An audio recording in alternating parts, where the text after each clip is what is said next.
Big boss के weekend का वार खत्म हो चुका है और काफ़ी इंटरेस्टिंग एपिसोड रहा ये। काफ़ी कुछ देखने को मिला, काफ़ी कुछ चेहरे सामने खुलकर आए, काफ़ी लोगों की जेलेसी दिखी और काफ़ी लोगों का जो नेचर था, जिसे हम पॉजिटिव समझ रहे थे, वो नेगेटिविटी दिखती नज़र आ रही है कि अगर थोड़ा-सा टारगेट कर दिया, थोड़ी ऊँची आवाज़ से बात कर दी, तो कितना बुरा बन सकता है इंसान। Hello everybody, welcome back to my YouTube channel. This is me, your host and दोस्त नशरा मिर्ज़ा। कुछ चीज़ें हैं जो मेकर ज़बरदस्ती की प्लान कर रहे हैं, जैसे कि विवियन और रजत दलाल की राइवलरी, क्योंकि ऐसा कुछ देखने को मिल ही नहीं रहा है, उन दोनों की तरफ से नहीं दिख रहा था राइवलरी।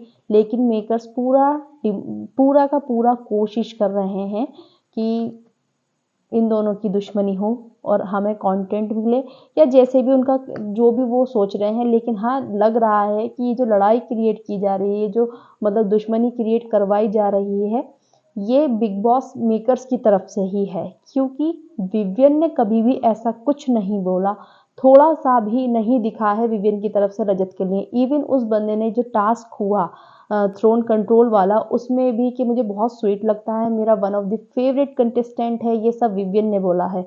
और रजत की इनसिक्योरिटीज कभी कभी दिख जाती है, कभी कभी वो विवियन भाई करता रहता है, और कभी कभी रजत की इनसिक्योरिटीज दिखती हैं कि वो पीछे बोलता है, विवियन के बारे में कुछ ना कुछ बोल देता है। लेकिन कभी भी विवियन ने ऐसा नहीं बोला है, ना तो आज तक लाइव में दिखाया है कि रजत की उसने कुछ बिचिंग करी है, और ना ही कभी एपिसोड में दिखाया गया है कि विवियन ने बिचिंग करी है रजत की। एक तरीके से देखा जाए तो विवियन के मन में थोड़ा सा भी कुछ नहीं है, बिल्कुल भी 0% कुछ भी नेगेटिविटी नहीं है रजत के लिए। और रजत के दिल में थोड़ी बहुत थी, पर इतनी बड़ी राइवलरी नहीं है जितना बिग बॉस क्रिएट कराने की कोशिश कर रहे हैं। सेकंड गाइस, बिग बॉस अभिषेक और ये जो है करणवीर मेहरा की ये जो दुश्मनी है, ये पूरे सीजन चलने वाली है। अब ये आपको पूरा सीजन दिखाई देगी, क्योंकि ये बन चुकी है, लड़ाई बन गई है या बनवा दी गई, इस पर कुछ नहीं कह सकते। ये हो सकता है, ये नेचुरली भी हो सकती है करणवीर और अविनाश की। लेकिन मेकर्स जबरदस्ती का एक प्लान कर रहे हैं, किसका? कपल का। जबरदस्ती चाहत और करणवीर मेहरा का जो प्लानिंग हो रही है, ये इनको टुगेदर लाने की, कपल बनाने की, वो बिल्कुल ही गलत है, क्योंकि अलग दिख रहा है, ज़बरदस्ती कोशिश हो रही है। जैसे टीना और शालीन की कोशिश हुई थी, फिर उसका क्या हाल हुआ था लास्ट में, हमने ये भी देख लिया था बिग बॉस 16 में। और इवन इन लोगों ने इस कपल को बनाने की बुनियाद भी सलमान सर से रखवा दी है। बात ही वहाँ से शुरू हुई, और थोड़ा थोड़ा कोशिश हो रही थी, कंटेस्टेंट भी कर रहे थे कि उनको छेड़ रहे थे दोनों की। ये कहीं ना कहीं मुझे मेकर्स की प्लानिंग मुझे लग रही है, हो सकता है नहीं हो, पर मुझे मेकर्स की प्लानिंग लग रही है ये, क्योंकि उन दोनों की तरफ से नहीं दिख रहा ऐसा कुछ भी कि नेचुरली खुद से आ रहा है। नहीं, मेकर्स प्लान कर रहे हैं इस चीज़ को, कैसे इन दोनों को क्लोज लाया जाए, कैसे इन दोनों का कपल बनाया जाए। क्योंकि क्या है ना, बिग बॉस को कपल भी चाहिए, लड़ाइयाँ भी चाहिए, दोस्तियाँ भी चाहिए, उन्हें हर एक इमोशन डालना होता है बिग बॉस में। दैट्स वाई वो फुल इंटरटेनमेंट का पैकेज कहते हैं बिग बॉस को। और ऑब्वियसली है भी, लेकिन जो नेचुरल बॉन्डिंग बनती है, जैसे कि तेजस्वी करण का बना था, वो खुद से बना था, बहुत अच्छा लगा था वो बॉन्ड सबको, तेजने वाला। जैस्मीन और अली गोनी का बना था, वो नेचुरल बना था। लेकिन ज़बरदस्ती का, जैसे टीना और शालीन का बनवाया था, तो फिर क्या हालात हुए थे उनके, ज़बरदस्ती वाला बॉन्ड के हालात ये होते हैं। और जो कुदरती बनते हैं, जो नेचुरली बनते हैं, उनके रिजल्ट अली गोनी और जैस्मीन जैसे होते हैं, करण कुंद्रा और तेजस्वी प्रकाश जैसे होते हैं। और जो ज़बरदस्ती टीम क्रिएट करने की कोशिश करती है, वो टीना और शालीन होते हैं। तो सबसे पहले शुरू करते हैं, सबसे पहले जो रिलेशनशिप पे ही बात कर लेते हैं। देखो, रिलेशनशिप से ही स्टार्ट हुआ। सलमान सर ने पूछा चाहत से कि आप शादी के लिए पूछ रही थी, आपको कैसा लड़का चाहिए। उन्होंने क्या कहा कि धीरे धीरे कि वो बात करते करते करणवीर पर आ गई कि करणवीर जैसा लड़का, जैसे वो बॉडी वगैरह अपनी मेंटेन रखता है, ऐसा लड़का चाहिए। दैट वो बिल्कुल भी उसमें सलमान सर ने ज़बरदस्ती शायद थोड़ी सी 2-3 बातें करी, क्योंकि वो टीम चाहती है, टीम। और इन दोनों ने थोड़ा सा उस चीज़ को रिस्पॉन्स दिया। चाहत ने मना भी की, नहीं ऐसा नहीं है। और करणवीर ने सोफे पर, एक काउच पर बैठ के बोल भी दिया कि भाई मैं कन्यादान कर दूंगा, पर मैं नहीं जाना चाहता उस चीज़ में, मैं इस रिलेशनशिप में नहीं जाना चाहता। और ऐसा कुछ है भी नहीं, फीलिंग भी नहीं है। उन दोनों ने क्लियर कट डिनाई किया है। लेकिन मेकर्स पूरा प्लान करेंगे इस रिश्ते को बनाने के लिए।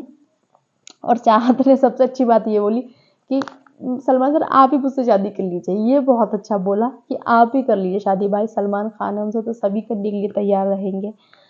और दूसरा फिर विवियन का और रजत का टॉपिक शुरू होता है कि कौन बनेगा कंट्रोल ऑफ द हाउस, किसको मिलना चाहिए अगर रजत और विवियन में कंपटीशन हो। तो देखा जाए तो विवियन के मन में कुछ था ही नहीं ऐसा, पर विवियन को लगा ठीक है कोई दिक्कत नहीं है, और रजत ने भी विवियन का नाम ही नहीं लिया कि अगर मैं मानता हूँ कंट्रोल आना चाहिए। रजत के दिल में कहीं ना कहीं इनसिक्योरिटीज हैं, वो दिखती हैं, क्योंकि देखा जाए तो विवियन कोई नॉर्मल कंटेस्टेंट नहीं है, सच में वो स्ट्रॉन्ग कंटेस्टेंट है। भले ही कम बोलता है, कम बोलने का मतलब ये थोड़ी है कि वो वीक कंटेस्टेंट है, बोलता है बिल्कुल सही बोलता है, और जब वो बोलता है सब सुनते हैं। और देखा शिल्पा जी ने बोला भी था एपिसोड में कि विवियन से सब डरते हैं तो इसलिए सब सुनते भी हैं। और सब लोग बोलते हैं एक्सपीरियंस है, यस एक्सपीरियंस है, बट उसकी पर्सनैलिटी भी तो है कुछ, उसका खुद का पर्सनैलिटी है ऐसा कि लोग सुन सकते हैं, उसकी आवाज़ में ऐसा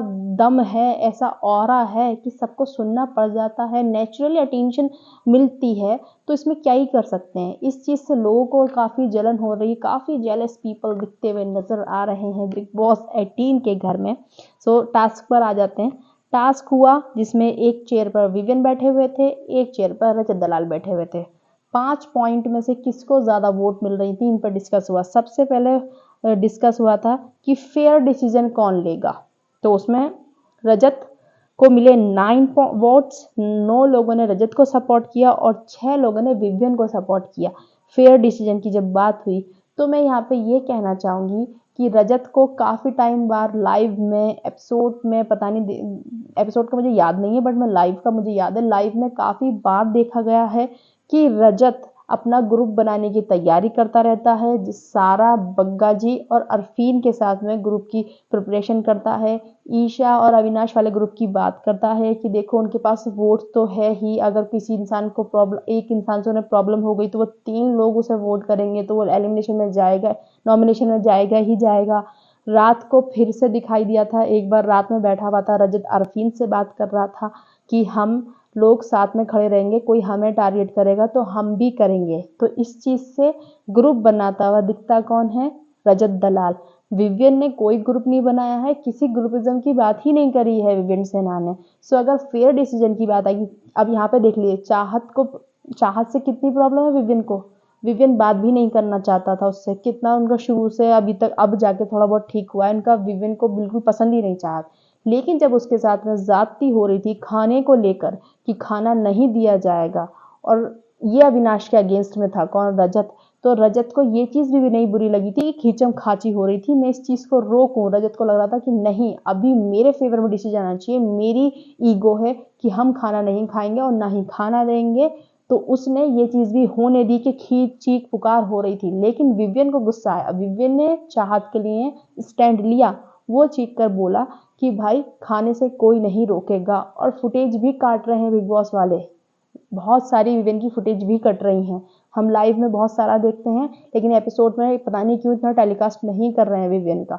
सो उसने स्टैंड लिया था चाहत का। फेयर डिसीजन की बात यहाँ पे क्लियर कट हो जाती है, जिस बंदे से उसको दुश्मनी भी थी उसने तब भी उसका स्टैंड लिया, तो फेयर डिसीजन आना चाहिए था विवियन सेना के फेवर में। लेकिन घर वालों ने दिया रजत को, पता नहीं कौन से सेंस में दिया उन्होंने रजत को फेयर डिसीजन, वो लेगा जो ग्रुपिज्म बनाने की बात कर रहा है बंदा। और जब उसकी तरफ, उसके फेवर में चीज़ नहीं हो रही थी तो वो गलत पे भी नहीं बोला, उसको बोला कि ये फेयर डिसीजन लेगा। विवियन ना कोई उसका ग्रुप है, जब स्टैंड लेने की बात आती है सही गलत में तो सही के साथ जाता है, सामने चाहे दुश्मन हो या कोई भी हो। सो कौन फेयर डिसीजन लेगा, Vivian Sinha. First of all, first in लोगों ने पता नहीं क्यों उसको वोट दिया, लेकिन यहाँ पर विवियन को मिलना चाहिए था फेयर डिसीजन में। अब बात करते हैं पेशेंस में। अगर पेशेंस की बात देखी जाए तो फुल वोट विवियन को मिले थे, 0 वोट मिले थे रजत को। तो देखो ये वोटिंग जो उन्होंने दी थी बिल्कुल सही दी थी। रजत बहुत जल्दी हाइपर हो जाता है, बहुत जल्दी चीखने लग जाता है, वो नॉर्मल बात भी चीख चीख के ही करता है, लेकिन छोटे से मुद्दे को वो इतना खींच देता है कि उंगली मत दिखाओ। बग्गा जी ने नॉर्मली को एक सवाल करा था जब स्टार्ट हुआ था बिग बॉस, तो उसने कहा था कि अंदर बैठो वरना भूत बना देता तुम्हारा। तो पेशेंस तो उसमें 0 लेवल का है। और विवियन हर तरीके से सोच समझ कर रिएक्ट करता है। तो फुल वोट पेशेंस में विवियन सिन्हा को मिली थी। सो विवियन 1 पॉइंट जीते थे पेशेंस वाला, और फेयर डिसीजन वाला रजत जीता था, लेकिन जीतना चाहिए था विवियन को। फिर हुआ मैनिपुलेशन वाला, कि मैनिपुलेशन में कौन मैनिपुलेट ज़्यादा अच्छे से कर सकता है। तो रजत को 0 वोट मिली थी, विवियन को फुल वोट मिली थी। अब मैं बताती हूँ ये भी क्यों ऐसा हुआ। रजत का क्या है, रजत आवाज़ ऊंची करके, कृष्णा ने बोला कि रजत आवाज़ ऊंची करके इलॉजिकल बात कर सकता है बहुत देर तक। तो वो ऐसे ही बात करता, उसका कोई सेंस नहीं होता बात का, लेकिन वो बहुत देर तक वो बात करता ही रहता है, और उसके बाद में वो टॉपिक कहाँ से शुरू हुआ था कहाँ पे खत्म हुआ लोगों के दिमाग से ही निकल जाता है। सो मैनिपुलेशन की पावर उसके पास बिल्कुल भी नहीं है। विवियन 2-3 शब्दों में बात करता है और ख़त्म कर देता है, जिससे लोग एक्सेप्ट भी कर लेते हैं कि हाँ ठीक है भाई सही कह रहा है ये। फिर आते हैं इन्फ्लुएंस के ऊपर। इन्फ्लुएंस में विवियन को वोट मिली थी और रजत को नहीं वोट मिली थी। वही सेम नेचर की वजह से कि रजत नहीं कर पाता है इन्फ्लुएंस, लेकिन विवियन जो कहता है लोग बहुत जल्दी से उसकी बातों से प्रभावित हो जाते हैं और उसकी सिचुएशन जो वो बोलता है उसे एक्सेप्ट कर लेते हैं कि हाँ विवियन सही कह रहा है। लेकिन अब इस घर में दुश्मनियां चालू हो चुकी हैं, लोगों को अब विवियन से ही प्रॉब्लम हो रही है। अभी मैं बताऊंगी क्यों, ये वाला पॉइंट्स पे भी आते हैं। सो 3 पॉइंट विवियन क्लियर यहाँ पे जीत रहे थे, इन्फ्लुएंस वाला, मैनिपुलेशन वाला और पेशेंस वाला। और अगर ये घर वाले फेयर होते तो फेयर डिसीजन वाला भी विवियन ही जीतते। मैंने आपको एग्जाम्पल देख के बताया। फिर आता है गट्स वाला। तो गट्स वाले में क्या हो गया था ना, कि वहाँ पे एक टॉपिक छिड़ गया था। रजत ने कहा कि मेरे अंदर गट्स हैं, तो विवियन ने कहा तुम्हारे अंदर कहाँ गट्स हैं, क्योंकि दोनों का भी डिबेट चल रहा था ना वहाँ पे। तो विवियन ने कहा तुम्हारे पास कहाँ गट्स हैं। जब उसको खाना किसे रोका जा रहा था, चाहत पांडे को, तो तुम नहीं खड़े हुए उस सिचुएशन में, मैं खड़ा हुआ था। तो और जब चुम से लड़ाई हो रही थी अविनाश की, तो मेरे अंदर गट्स था, मैं उसको लेके गया था हटा के उसको दूर। तीसरी बात, जब सब लोग एलिमिनेट करना चाह रहे थे, जब सबने एलिमिनेशन के लिए हाथ उठाया था विनाश के लिए, मेरे अंदर गट्स था कि नहीं इसको एलिमिनेट नहीं करना चाहिए, इसको जेल में डालना चाहिए। सो बस इसी चीज से शिल्पा जी भड़क गई। शिल्पा जी बोली कि अच्छा तुम्हारे अंदर गट्स हैं ये, लेकिन जब मेरे साथ बदतमीजी होती है तो तुम जब क्यों नहीं बोलते हो, जब तुम्हारे अंदर गट्स क्यों नहीं आता है जब मेरे साथ अविनाश बदतमीजी करता है। फर्स्ट ऑफ ऑल मैडम, आपके साथ जब बदतमीजी हो रही थी तो विवेक सिन्हा वहां थे ही नहीं, वो बाथरूम में थे, तो वो कुछ बोल ही नहीं पाए। जो सिचुएशन बंदा देखेगा वो उसमें ही तो स्टैंड ले सकता है ना, उस जिसे पूरी बात पता होगी वो उसमें ही स्टैंड ले सकता है। और विवेक ने ये चीज भी बोली कि मैम हाथापाई करने में और बातें बोलने में फर्क होता है। ये चीज अविनाश ने बोली, अविनाश ने विवेक का स्टैंड लिया, अविनाश पूरा सपोर्ट में विवेक के ही था, रजत के नहीं था। देखा जाए तो शिल्पा जी को चिढ़ लगी इसी चीज से। फिर करणवीर का भी ईगो है, अविनाश से उसकी भी लड़ाई है, तो उसने कहा क्योंकि विवेक ने बोल दिया था ना कि मेरे अंदर गट्स हैं, मैं चुम से दूर लेके गया था अविनाश को उठाकर, मैं सामने आके बोलता हूँ, सामने आके करता हूँ चीजें। तो करणवीर को क्या लगा कि वो गलत था, नहीं मतलब उसे अविनाश को गलत प्रूफ करना था कि हाँ उसका इंटेंट था ऐसा कि वो उस पर हाथ उठा सकता था या कुछ भी हो सकता था। तो विवेक ने कहा वो सिचुएशन अलग थी, मैं अलग बात कर रहा हूँ। सो करणवीर को और शिल्पा जी को चिढ़ लग गई इसी बात। तुम्हें तो पता ही था, पूरा झुंड एक तरफ था खाने के ऊपर अविनाश के अगेंस्ट। तो उनको क्या बुरा लगा पूरे घर वालों को कि इसने अविनाश का स्टैंड लिया। तो अच्छा अविनाश की तरफ बोलेगा ये, तो अब हम रजत की तरफ चले जाएंगे। तो इसलिए उन्होंने गट्स पर विवियन को सिर्फ 4 वोट मिली, वो भी अविनाश की, ईशा, एलिस, और 1 वोट किसकी थी वो मैंने ध्यान नहीं दिया। बाकी 11 वोट्स मिली रजत को, सिर्फ इसी वजह से कि शिल्पा जी, करण और चुम वगैरह ये लोग किलस गए कि इसने अविनाश का स्टैंड क्यों ले लिया, उन्होंने फेयर डिसीजन नहीं लिया। वरना गट्स एक्चुअली में देखा जाए तो विवियन में ही है, टोटली पूरा टास्क विवियन जीत रहा था। लेकिन घर वालों की अब चिढ़ शुरू हुई यहाँ से। पहले उन्होंने वोट दे दिया, लेकिन फिर उनको चिढ़ लग गई कि अच्छा इसने अविनाश को स्टैंड कैसे ले लिया, इसलिए अविनाश की तरफ से कैसे बोल गया, हम तो पूरा घर इसके अगेंस्ट है, तो ये अविनाश की तरफ क्यों जा रहा है। और ये शुरू करा शिल्पा जी ने, जो पॉजिटिव दिख रही थी ना, अब उनकी नेगेटिविटी निकल कर आ रही है बाहर। यही करते हैं सारे सीनियर एक्टर्स जो आते हैं ना, इनका यही प्रॉब्लम है कि अगर कोई बंदा टीवी वाला या कोई इन्फ्लुएंसर इनके अगेंस्ट चला जाए तो ये अपने 4 चेले चपाटे इकट्ठे करे रखते हैं, उनको पूरा वोटिंग बैंक बना के रखते हैं और उसके अगेंस्ट हो जाते हैं कि बस इनसे कोई बदतमीजी नहीं करते। ये चीज हमने भी बोली थी कि अविनाश का टोन सब चीज बहुत गलत थी, उसे ये बिल्कुल भी नहीं करना चाहिए था। लेकिन इसका मतलब ये नहीं है ना कि आप हाथ धो के पीछे ही पड़ जाओगे। फिर जब आपको इतना प्रॉब्लम है, अब दिख रहा है कि शिल्पा जी को ईगो प्रॉब्लम है भाई, अब ये चीज शो हो रही है। अगर आपको इतना ही प्रॉब्लम है तो आप नहीं आओ ना बिग बॉस में, आते ही क्यों हो? क्योंकि वहां तो सभी कंटेस्टेंट आएंगे भाई, कोई इतना नहीं कर सकता। लड़ोगे तो लड़ाई तो होगी ही। अब आपको कोई क्राउन बना के तो नहीं रखेगा हर टाइम कि आप क्वीन हैं, या कोई सीनियर एक्टर आएगा तो कि आप किंग हैं, हम आपसे नहीं लड़ सकते। यही प्रॉब्लम होती है हमेशा से, और यही चला आ रहा है बिग बॉस। बिग बॉस को ना जो सीनियर एक्टर्स हैं उनको लाना नहीं चाहिए, या फिर उनकी अकल ठिकाने करके लानी चाहिए कि लड़ाई होगी तो पूरी भीड़ जाल में मत घुस जाना, फिर उसके अगेंस्ट हो जाएंगे। अब देख लेना, शिल्पा जी जब तक इस घर में रहेंगी ना, वो अविनाश के अगेंस्ट रहेंगी।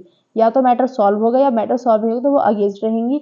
उसी वजह से करण को भी प्रॉब्लम है। करण शिल्पा जी अगेंस्ट रहेंगे अविनाश के, तो फिर इनके जो चेली चपाटे हैं, कौन है चेली चपाटे? यही सब रजत, और क्या कहते हैं, करणवीर, करणवीर तो है ही उसमें, सॉरी, सारा, चुम, अरफीन, ये सब लोग अगेंस्ट रहेंगे किसके? तेजिंदर बग्गा जी अविनाश के, क्योंकि ये इनके चेली चपाटे बन चुके हैं बहुत अच्छे से। फिर आया कि इंटेलिजेंट कौन है, तो इंटेलिजेंट भाई कोई सेंस इस बात का, कोई सेंस नहीं है इस बात का कि बिना डाउट विवियन इंटेलिजेंट है। विवियन इंटेलिजेंट इतना है कि सबको पता है भाई, उस बंदे को खाना बनाना अच्छे से आता है, उस बंदे को कपड़े धोने की तरीका पता है, उस बंदे को सिचुएशन कैसे हैंडल करनी है। मैं इसलिए काउंट करवा रही हूँ चीज़ें, खाना ये, क्योंकि बिग बॉस में ये सब चीज़ें मैटर करती हैं। सिचुएशन कैसे हैंडल करनी है, किस तरीके से बातें करनी है, किस तरीके से डिसीजन लेने हैं, कोई सामने कोई भी हो लेकिन फेयर डिसीजन कैसे लेना है। तो इंटेलिजेंट कौन हुआ? विवेन सिन्हा हुए डायरेक्टली इंटेलिजेंट। लेकिन इनका जो प्रॉब्लम था, इनको चिड़ लग गई कि अच्छा तूने अविनाश का स्टैंड लिया ना, अब हम रजत को बताएंगे इंटेलिजेंट। 11 वोट्स रजत को। भाई कौन से सेंस से दे रहे हो आप? कितना इंटेलिजेंट है वो? पागल तो हो जाता है जब उसे गुस्सा आता है, उसका खुद पे काम कंट्रोल नहीं रहता, हर किसी को कहता तू मुझे सॉरी बोल, मैं तुझे सॉरी बोलूं, लड़ाई करेगा फिर सॉरी बोलेगा। भाई कौन सा इंटेलिजेंट लेवल है उसका? सो खिलस के इन सब लोगों ने फिर रजत को ही दे दिया। तो यहाँ पे फिर टाई ब्रेक हो गया था कि अब टाई हो गया। अब फिर बिग बॉस ने क्या करा, सॉरी सलमान सर ने, मेकर्स नहीं बोला होगा, वो क्यों करेंगे ऐसा। सलमान सर ने क्या बोला, करणवीर, करणवीर की जेलेसी यहाँ पर दिखाई दी। एक तो उसने अविनाश का स्टैंड लिया विव्य ने, वो इसलिए थोड़ा चिढ़ गया, और कहीं ना कहीं करणवीर को प्रॉब्लम है। वो बार बार हंसी मजाक में बोल देता है कि कलर्स का लाडला है, कलर्स का ये है, लेकिन करणवीर को बहुत ही ज्यादा प्रॉब्लम है विवियन से, जेलेसी है उसे, कहीं ना कहीं इनसिक्योरिटीज हैं कि भाई इसी को सारी चीजें, इसको लोग पसंद कर रहे हैं, कलर्स का मेन फेस रहा है, बहुत ज्यादा काम किया है कलर्स पे, ऐसा ना हो जीत जाए, सबके मन में होती है। ठीक है कंपटीशन है, ये बना हुआ होना मन में होना चाहिए सबकी इनसिक्योरिटी, लेकिन जब फेयर डिसीजन वाली बात आ रही हो ना, तो वहाँ फेयर बोलना चाहिए। आप भी जब भी जाने जाते हैं, मतलब आप अगर बिग बॉस में हैं या आप किसी भी प्लेटफॉर्म पे हैं, पब्लिक प्लेटफॉर्म पे हैं, तो अगर आप सामने दुश्मन भी है ना, उसके लिए फेयर डिसीजन लेंगे तो जनता उसको बहुत सराहती है, जैसे कि विवियन ने चाहत के लिए लिया था। तो एक लास्ट में वोट था, तो सलमान सर ने पूछा कि टाई ब्रेक हो गया, चलो अब तुम बताओ करण, अगर तुम होगे तो तुम कंट्रोल का पावर, जो कंट्रोल है, थ्रोन कंट्रोल है, वो किसे देना चाहोगे? तो उसने कहा रजत को, क्योंकि रजत सही है। बस एक चीज है कि थोड़ी बहुत हिपोक्रेसी है इसके अंदर, अगर ये वो खत्म कर दे तो ये बहुत अच्छा बंदा है, दिल का बंदा है, नो डाउट। ठीक है दिल का है तो, लेकिन इसका मतलब ये थोड़ी कि आप उसे सारी चीजें देखो जाके। भाई बिग बॉस में तो दिल भी चाहिए, दिमाग भी चाहिए, दम भी चाहिए, हर चीज चाहिए। इवन थीम भी थी पिछले साल बिग बॉस की, है दम दिमाग दम, दिल दिमाग दम। तो हर चीज की जरूरत है, दिल की जरूरत नहीं है बिग बॉस में, हर चीज की जरूरत है। और हिपोक्रेसी किस चीज के लिए बोली? अविनाश, उसने अविनाश से जो हाथ मिला लिया था। बस इनको है कि जिससे हमें प्रॉब्लम है तुम लोग उससे दूर रहो, तो ही हम तुम्हारे सपोर्ट में, तो ही तुम इंटेलिजेंट हो, तभी तुम्हारे अंदर गट्स है, तभी तुम्हारे अंदर पेशेंस है, तभी तुम फेयर डिसीजन लोगे। अगर तुम जिससे हमें प्रॉब्लम है उसके साइड जाओगे या उसका सही स्टैंड ले लोगे, तो तुम सबसे बेकार इंसान हो इस घर के। ये शिल्पा जी और करण का ये चल रहा है इस टाइम पर। लेकिन ये नहीं पता ऑडियंस अविनाश को कितना पसंद कर रही है, और अविनाश की कोई इतनी बड़ी गलती भी नहीं थी। सो उसने रजत को बोला कि मैं रजत को देना चाहूंगा, बिकॉज क्योंकि वह चिढ़ गया विविन सिन्हा से, करणवीर मेहरा। फिर आया, फिर डांस वगैरह कराया, अविनाश से मिमिक्री करवाई। फिर मेन जो था उसका गेम का मेन पार्ट था लड़ाई जो हुई थी, 3-4 मेन पार्ट थे। फिर हुई लड़ाई अविनाश और करण में, करण का थोड़ा सा आज बहुत ज़्यादा एटीट्यूड अलग था। जिस तरीके से वो पोक करता है, हर चीज़ वो पोक कर रहा है बार बार अविनाश को। भाई वो तो फिर गुस्सा होगा उसकी फैमिली के ऊपर, तुम जा ही क्यों रहे हो बार बार। फिर लड़ाई हुई इन दोनों के बीच में। मेरे हिसाब से अविनाश ठीक था, क्योंकि अविनाश थोड़ी सेंसिबल बातें करता है, करणवीर पोक करता है, वो बातें ऐसी ऐसी करता है खतरनाक कि किसी को भी गुस्सा आ जाए। इस चीज़ पे इन दोनों की लड़ाई हुई और इसी लड़ाई से पता चला कि ये लड़ाई अब बिग बॉस का जब तक खत्म होगा 18 तब तक चलेगी। प्रोमो भी इन्हीं पे कटा है दोनों की लड़ाई पर। सो ये था आज का एपिसोड, काफ़ी इंटरेस्टिंग था। फिर अर्चना अंकिता लोखंडे, विक्की जैन, ये सब लोग आए थे अपने उसके लिए थोड़ा सा प्रमोशन वगैरह करने के लिए। शेफ, मास्टर शेफ का कृष्णा और सुदेश लेरी, विक्की वगैरह, इन्होंने जलेबी वगैरह बनाई। जलेबी वाले टास्क में भी इन्होंने करण को और उसको घुसा दिया साथ में चाहत को। बस कैसे भी करके इनको ये पेयर बनाना है। नायरा के साथ में बहुत ज़्यादा गलत हो रहा है एक तरीके से अगर देखा जाए तो। नायरा भी कलर्स का फेस है, बहुत ज़्यादा इग्नोर कर रहे हैं। थोड़ी बहुत तो बात करी है ना बंदी ने, ऐसा तो नहीं कि बिल्कुल बात नहीं करी है। बिल्कुल उससे कोई बात नहीं हो रही है, उस पर थोड़ा सा भी ध्यान नहीं दिया जा रहा है नायरा पे। ये लोग नायरा को बिल्कुल निगलेक्ट कर रहे हैं, पता नहीं ऐसा क्यों कर रहे हैं। मेकर्स को थोड़ा सा नायरा के लिए सोचना चाहिए। सो गाइज यही था आज का रिव्यू। आपको कैसा लगा था एपिसोड, कमेंट बॉक्स में जरूर बताना। वीडियो अच्छी लगे तो like share subscribe and hit the bell icon.